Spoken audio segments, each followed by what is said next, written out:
The world didn't stop spinning when I kissed Liam under the oak tree on Maple Street, but it felt like it should have.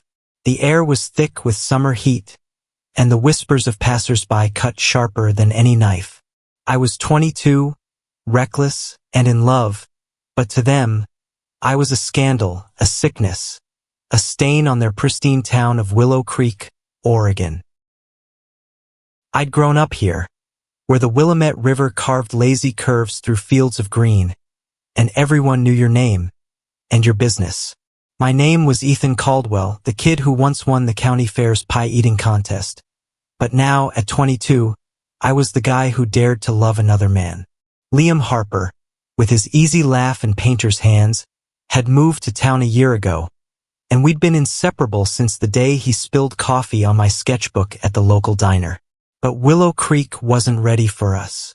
The stairs, the sermons, the graffiti on my old pickup truck, "Freak" in red spray paint, made that clear.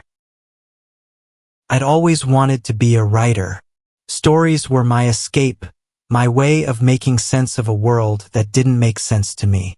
By 25, I was freelancing for small magazines, pouring my heart into essays about identity, love, and the quiet pain of being othered. My words were my rebellion, but they came at a cost. My parents, devout and unyielding, stopped inviting me to Sunday dinners. My sister, Clara, sent texts saying she prayed for my healing. The town I'd once called home branded me an outcast. One night, Liam and I sat on his porch, the crickets loud enough to drown out the ache in my chest. "You're not sick, Ethan," he said, his voice steady, his hand finding mine. "They're just scared of what they don't understand." I wanted to believe him, but the weight of their judgment clung to me like damp clothes. Then came the letter. It was a crisp October morning when I found it in my mailbox, tucked between bills and junk mail. The National Literary Foundation had shortlisted my essay collection, Unseen Hearts, for their prestigious Horizon Award. Me, Ethan Caldwell, the kid who'd been shunned, was one of 5 finalists. The ceremony was in Seattle, 6 months away. Liam read the letter over my shoulder, his grin brighter than the autumn sun. "This is it, Ethan. This is your moment." But Willow Creek didn't celebrate. The local paper ran a snide piece about controversial nominees, hinting at my lifestyle. At the diner, old friends avoided my eyes. Even Clara, who'd softened over time, warned me, "Don't expect people here to cheer for you." I didn't, but I had Liam and I had my words, and maybe that was enough. The months leading to the ceremony were a blur of nerves and hope. I polished my acceptance speech, just in case, while Liam painted a mural in his studio, a vibrant piece of 2 hands clasped against a stormy sky. "For you," he said, brushing paint from his curls. I wanted to win, not just for me, but for him, for us, for every kid in every small town who felt like they didn't belong. Seattle loomed like a promise. The night before we left, I stood in front of the mirror, practicing my speech. Liam watched, his eyes soft. "You're going to change things, Ethan," he said. I didn't know if I believed him, but I wanted to. The weight of Willow Creek's judgment still pressed on me, but so did the weight of possibility. We drove to Seattle in Liam's beat-up van, the radio crackling with old rock songs. The city felt alive, its skyline sharp against the gray April sky. The ceremony was at the Grand Meridian Hall, a place that felt too grand for someone like me. My suit was borrowed, my shoes scuffed, but Liam looked at me like I was the only person in the world. "You've got this," he whispered as we stepped into the hall, where chandeliers glittered and the air buzzed with anticipation. The other finalists were literary giants, professors, novelists, people who belonged in rooms like this. I felt small, but Liam's hand on my knee kept me grounded. The host, a woman with a voice like honey, began the announcements. My heart pounded so loud I barely heard her say my name. Ethan Caldwell, Unseen Hearts. The room erupted. I froze, certain I'd misheard. Liam's hand squeezed mine, his voice urgent. Ethan, go! I stumbled to the stage, the spotlight blinding, the applause deafening. I wasn't just a finalist. I'd won. Standing there, clutching the award, I looked out at the crowd. Strangers, all of them, rising to their feet, clapping for me. For the kid Willow Creek called sick. I searched for Liam, found his face in the sea of lights, and saw tears in his eyes. This wasn't just my moment. It was ours. My speech was a blur. Words I'd rehearsed for months spilled out, raw and unsteady, about love, resilience, and the stories we tell to survive. I don't remember every word, but I remember saying, "This is for anyone who's ever been told they don't belong." The crowd roared louder, and for the first time I felt seen, not as a scandal but as a voice. Backstage, Liam pulled me into a hug, his laughter muffled against my shoulder. "You did it, Ethan. You freaking did it." His pride was a lifeline, but the weight of the moment hadn't sunk in. Reporters swarmed, their questions sharp but kind. "How does it feel to win as an openly gay writer?" one asked. I fumbled, then said, "It feels like I can finally breathe." The after-party was a haze of champagne and congratulations. A professor from New York shook my hand, saying my essays had shifted the conversation. A young woman, barely out of college, told me she'd read Unseen Hearts in secret, hiding it from her conservative parents. Her eyes glistened as she whispered, "Thank you. I wasn't used to this. People seeing me as a beacon instead of a pariah." But not everyone was celebrating. My phone buzzed with notifications from Willow Creek. A local pastor had posted online, calling my win a glorification of sin. Clara texted, "I'm proud, but Mom and Dad aren't ready." I showed Liam, and he shook his head. "They'll come around or they won't. But this," he gestured to the award in my hand, "this is bigger than them." We stayed in Seattle for a week, soaking in the city's freedom. We walked hand in hand through Pike Place Market, unbothered by stares. I signed copies of Unseen Hearts at a bookstore, my hands shaking as readers lined up. One teenager, with dyed purple hair and nervous eyes, asked me to sign his copy to Jake, who's still figuring it out. I wrote, "To Jake, you are enough." He hugged the book to his chest and left without another word. Returning to Willow Creek was like stepping into a different world. The air felt heavier, the streets narrower. My award was national news, but the town's reaction was mixed. The diner put up a small sign, "Congrats, Ethan," but the church bulletin board had a new flyer about traditional values. Liam and I kept our heads down, but whispers followed us everywhere. I threw myself into writing again, this time with a new purpose. The award had opened doors. Publishers wanted a memoir. Magazines wanted interviews. I started drafting Out of the Shadows, a book about growing up gay in a town that didn't understand. Liam supported me through every late night, reading drafts and making coffee. "You're telling our story," he said, kissing my forehead. "Not just yours." But the town wasn't done with us. One evening, we found our mailbox smashed. A note inside scrawled with slurs. Liam's mural, the one he'd painted for me, was defaced with black paint. I wanted to scream, to fight back, but Liam was calm. "They're lashing out because you're winning," he said. "Don't let them stop you." I tried to keep writing, but the anger seeped into my words. My memoir became sharper, angrier, a blade aimed at Willow Creek's hypocrisy. Liam read a draft and frowned. "This is good, but it's not you. You're not just pain, Ethan. You're hope too." He was right. I rewrote, weaving in the love that had carried me through, the love that Willow Creek couldn't break. The memoir took shape over months, each chapter a piece of my soul. I wrote about the first time Liam held my hand, the way it felt like defiance and safety all at once. I wrote about the award night, the applause that drowned out years of shame. And I wrote about Willow Creek, not just its cruelty but its potential for change. I wanted the book to be a bridge, not a bomb. Meanwhile, Liam started teaching art classes at the community center. He was a natural, coaxing creativity from kids who'd never held a paintbrush. One of his students, a shy 15-year-old named Mia, started lingering after class.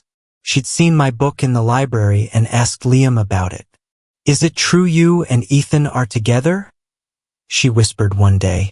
Liam nodded, and she smiled, a secret in her eyes.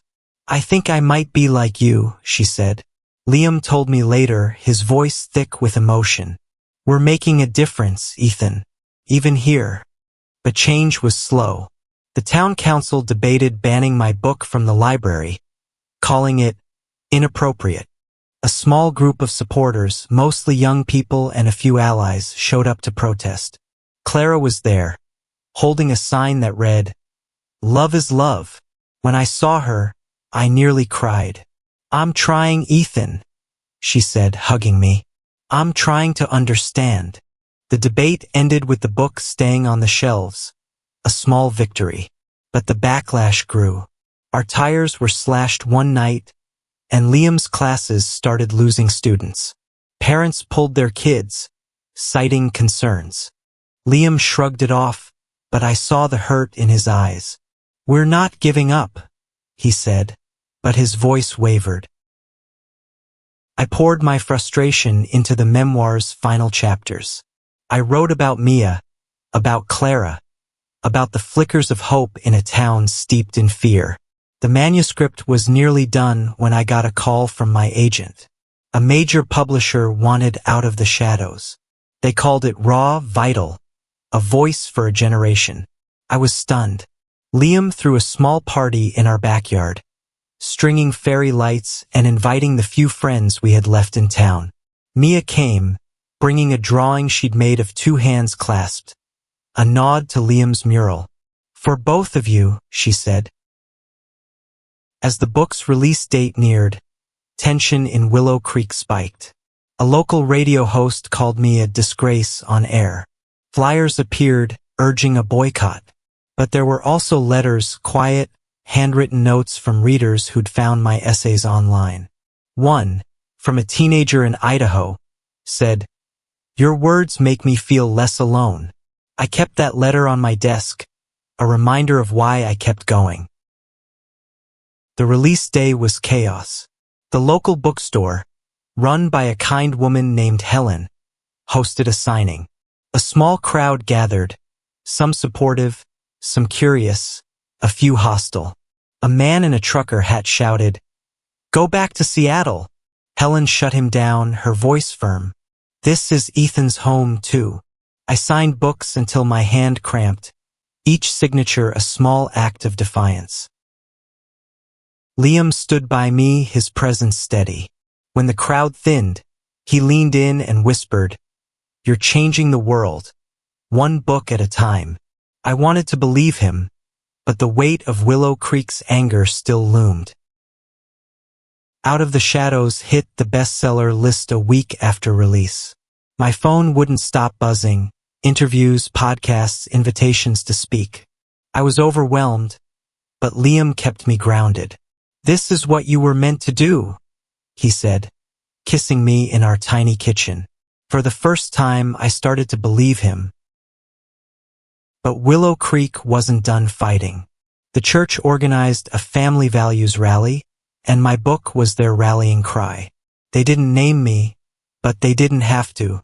The pastor's sermon, live-streamed on social media, called my work a danger to our youth. I watched it, my stomach churning, until Liam closed my laptop. "They're shouting into the void, Ethan. You're louder." He was right in a way. My book was reaching people far beyond Willow Creek. Letters poured in, some from kids like Mia, others from parents who'd changed their minds about their own children. A teacher in Ohio wrote, "I assigned your essays in class. My students are talking about love in ways they never did before." Each letter chipped away at the pain of my hometown's rejection. Clara started coming around more, bringing her kids to play in our backyard. She didn't talk about mom and dad, but her presence was enough. One day, she handed me a photo from the award ceremony she'd found online. "You looked so happy," she said. "I want that for you always." I hugged her, tears stinging my eyes. Liam's classes picked up again, slowly. Mia brought a friend, then another. They painted murals on the community center walls, bright, bold images of unity. Liam's smile returned, brighter than ever. But the vandalism didn't stop. Our windows were egged, and someone spray-painted "Sinner" on our fence. I wanted to leave Willow Creek, start over somewhere new, but Liam shook his head. "This is our home, Ethan. We fight for it." So we did. I spoke at a local high school, invited by a brave teacher named Ms. Larson. The room was packed, mostly with kids, but a few parents sat in the back, arms crossed. I talked about my journey, my love for Liam, the award that changed everything. A girl in the front row raised her hand. "How do you keep going when everyone hates you?" she asked. I looked at Liam, standing by the door, and said, "You find the people who love you, and you hold on tight." The talk sparked something. A few kids started a GSA club at the school, and Ms. Larson asked me to mentor them. I hesitated. Willow Creek wasn't safe for that. But Liam convinced me. "You're their Ethan," he said. "They need you." So I met with them weekly, listening to their stories, their fears, their hopes. One boy, Sam, came out to his parents after our meetings. They didn't take it well, but he said my book gave him courage. I felt like I was finally building something bigger than myself. The publisher scheduled a national book tour. Liam came with me, sketching in hotel rooms while I spoke to packed rooms in Chicago, Austin, Boston. Everywhere, people shared their stories, queer kids, allies, parents learning to listen. I realized Out of the Shadows wasn't just my story. It was theirs too. The tour was exhilarating, but exhausting. By the time we returned to Willow Creek, I was drained. The town felt smaller, meaner, but also different. The GSA club had grown, and Mia was now its president. She organized a pride event, small, just a picnic in the park, but it was the first of its kind. Liam and I helped set up, hanging rainbow flags under the wary eyes of passers-by. To my surprise, Clara showed up with her kids, bringing cupcakes. "For love," she said, smiling. The picnic was a quiet triumph. Kids laughed, parents mingled, and for a few hours Willow Creek felt like it could change. But that night, someone tore down the flags and left a note, "You're not welcome here." Liam found me staring at it, my hands shaking. "We're not done, Ethan," he said, crumpling the note. "Not even close." I channeled my anger into a new project, an anthology of queer stories from small towns. I reached out to writers I'd met on tour, and they sent pieces that broke my heart and pieced it back together. Liam designed the cover, a watercolor of a horizon at dawn. We called it Breaking Dawn, a nod to hope, to new beginnings. The anthology's release coincided with the one-year anniversary of my award. Helen, the bookstore owner, threw a party. This time, the crowd was bigger. Kids from the GSA, their parents, even a few faces I hadn't expected. Ms. Larson brought Sam, who hugged me and whispered, "My dad's reading your book." I looked at Liam and he winked. "Told you," he mouthed. But the church rallied again, louder this time. They planned a protest outside the bookstore. I braced for the worst, but when the day came, something unexpected happened. A counter-protest formed.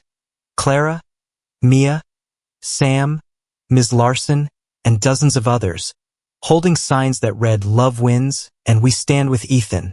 The church group was outnumbered, their voices drowned out by cheers.